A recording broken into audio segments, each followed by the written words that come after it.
আমার প্রিয় বন্ধুরা, পুজো চলছে, আজকে অষ্টমী।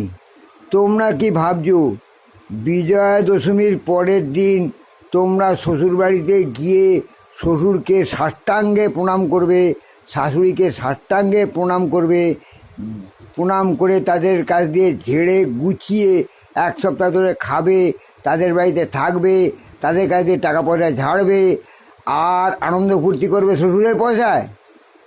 তা হবে না। কী জন্য হবে না শোনো, যার শ্বশুর চামার এবং যার জামাই চামার, উভয় পক্ষে যারা চামার, তাদের এই কাজটা করা যায় না বা যাবে না। তার কারণ দুজনেই চিন্তা ভাবনা করে যে কী করে বিপদ হটানো যায়, কি করে আপদ হটানো যায়। সেই জন্যেই হবে না ভাই। তার চেয়ে একটা কাজ করো, যে যার পয়সায় নিজের বাড়িতে খুদ ভাত জোটে, ডাল ভাত জোটে, মাংস ভাত জোটে, যাই জুড়ুক না কেন, তোমরা সেটাকেই শান্তিতে থাকো। ঝামেলা না বাড়িয়ে নিজেদের কাজ নিজেরা করো, শান্তি পাবে এবং অন্যকে শান্তিও দেবে।